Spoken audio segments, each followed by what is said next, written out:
Sveiki, šiandien norime papasakoti apie pasiruošimą glaistymui. Pirmiausia, turbūt reikėtų nusilaistyti gamyklinės ir negamyklinės gipso siūles, glaistyti varžtus. Mes naudojam glaistą Igis Tactica J siūlėm. Daug patogiau dirbti negu su Knauf Uniflot, nes tiesiog jis jau yra paruoštas, nereikia pastoviai tam plauti indų, nereikia maišyti nieko, tiesiog ateini, tepi ir klijuoji juostą. Kokią juostą klijuoji? Juostą naudojam Knauf Kurt.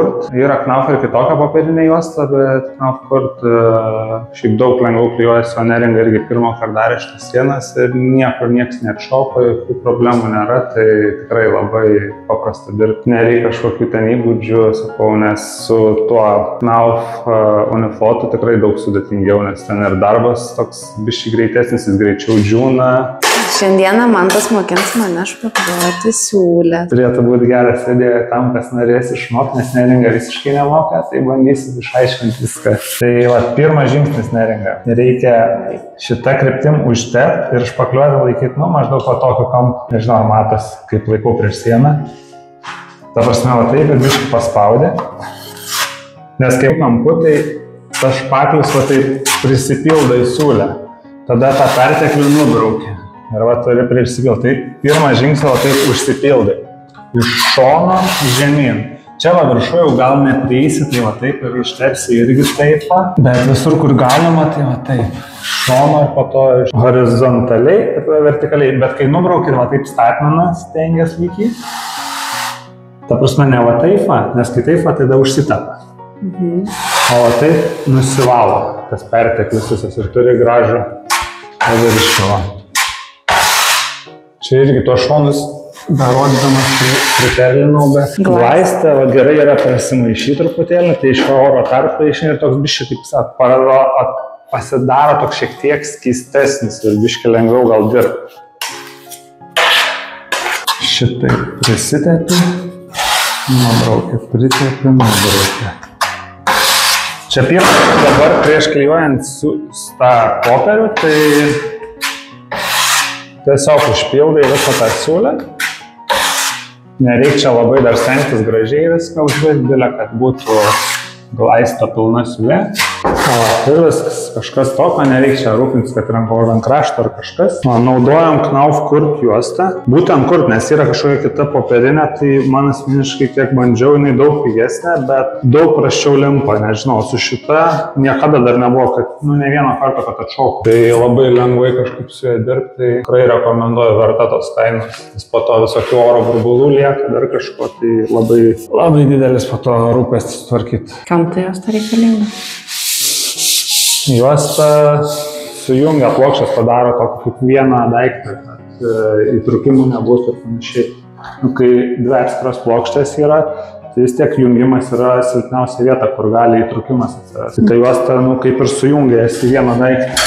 Sekantis žingsnis, užklijuoji, ta prasme, iš pradžių pirštais ten tiesiog gražiai prispaudinė stipriai, kad tiesiog prikiptų. Ir tada su mažesne špakliuote nuo vidurio žemyn ir ją įspaudė. Čia dabar nemažai glaisto nusivalo, tai vis, prasme, kad neprimėti ant kitos špakliuotės.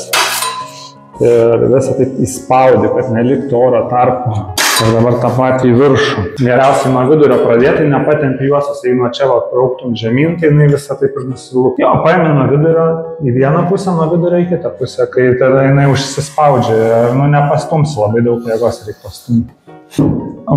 Ir viskas. Tada pasiemi trečias paskutinis žingsnis, jau tada užtaisyti viršų tą užtepti.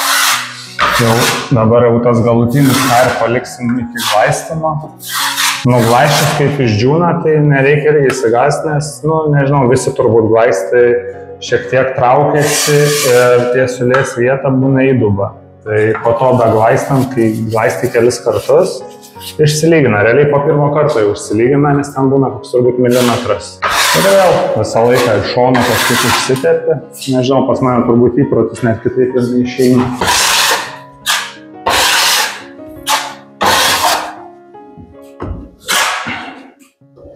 Čia tas apačia gal biškai kitaip reiktų prieiti prie jos, bet irgi čia dabar dar neuždėti kampai, puskampiai, tai vis tiek čia dar glaistas, tai labai kažko super nereikia. Tai va, ir taip atrodo siūlė padaryti.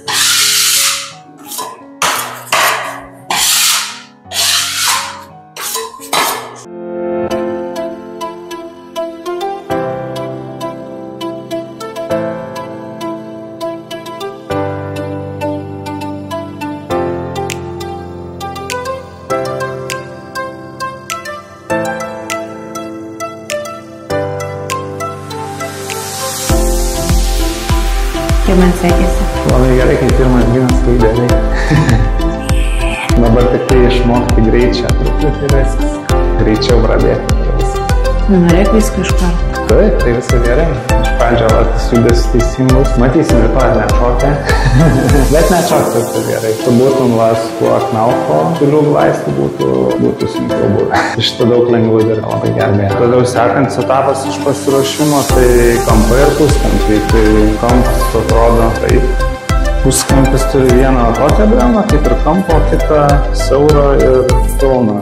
Jinai pasakosim, kurie naudojami, tai kampai, visokios tokios vietos, kur dvi plokštumas yra 9 laipsnių kampu. Tai va, kad ir durų staktą, šiuose reiks irgi kampų.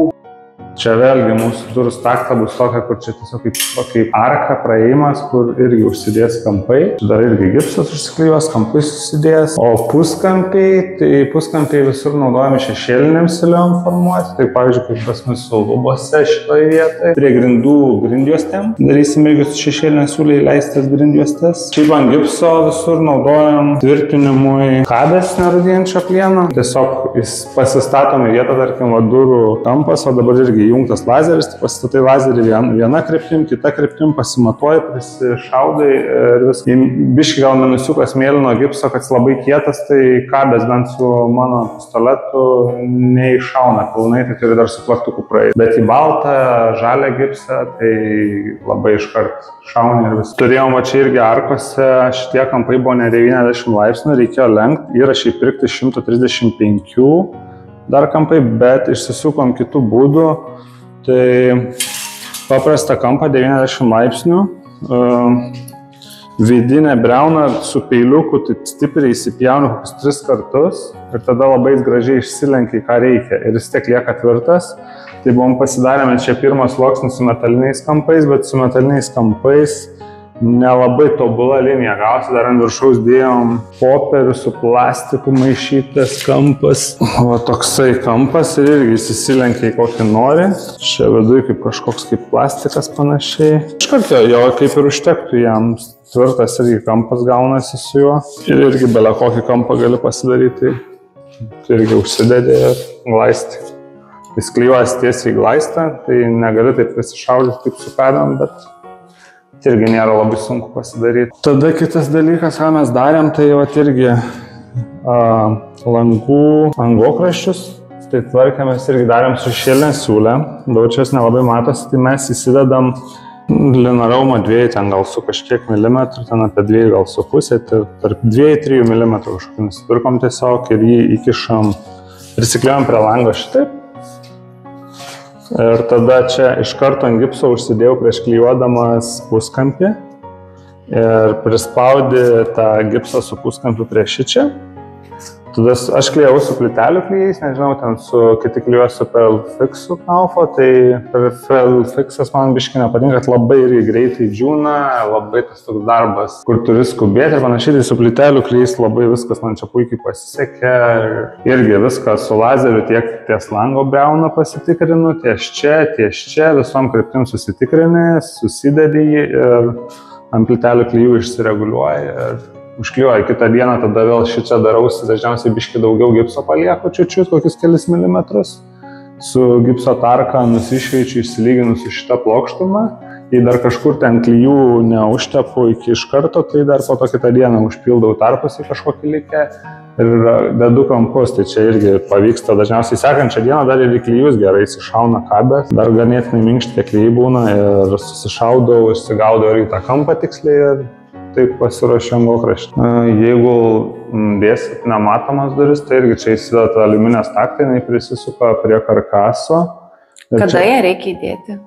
Ja reikia dėti, kai dar surinkinėjai gipso karkasą prieš dedant gipsą. Irgi vadurininkas gerą patarimą davė, kad ko mes buvom nepadarę, tai įsidėjus taktą, įsidėti ir varčią, kad pasižiūrėt, kaip užsidaro, reikia susireguliuoti, kad nebūtų kažkaip išsiviepus ar tarpai nevienodi. Tai mes po laiko pasitikrinam, kai buvom pradėję glaistyti, tai pavyko irgi viskas susireguliuoti, kaip ir viskas gerai, bet tikrai irgi patariu, kad po to ramiau būtų, nes kai viskas jau bus išdažyta ir įdėsi duris ir kažkas bus kreiva, tai kelio atgal tada labai daug žingsnių atgal reiks išardyti visą sieną. Ir tai mums čia gal ir biškai pasisekė, nereikėjo nieko labai griauti. Tai tada irgi dėl paruošimo dar, tai taktą įsidėjus, čia susideda gipsas, lieka tarpelis. Ten tiesiog tas aliuminio profilis neleidžia užsidėti gipsui. Ten apie centimetro tarpelis būna iki aliuminio čia tavo krašto. Tai aš dar visur dėjau stiklo pluoštą perimetru, kad sustiprint tą siūlę. Tiesiog tokį stiklo pluoštą įsidėjau papildomai. Tada dar mes kitokias turim, kurios, nežinau, vadinasi lygtis be apvadinės.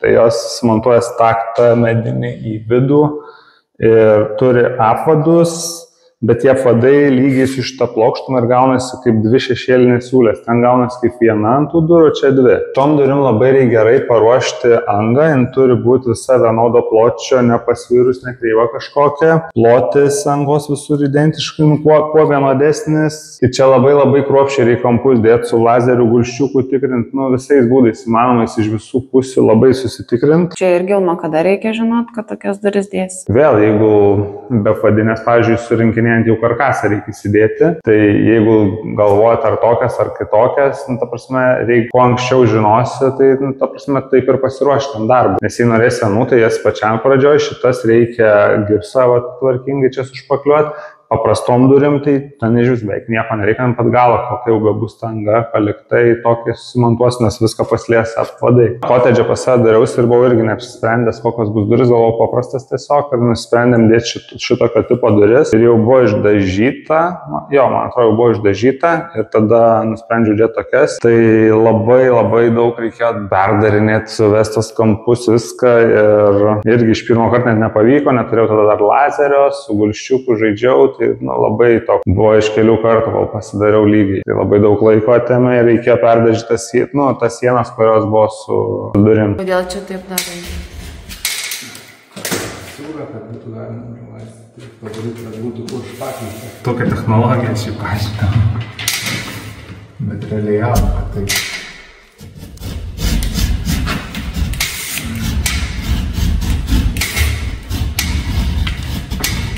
O tai kokio storio reikia sudaryti? Kem 5 laipsnius kažkoks pjauni viskas.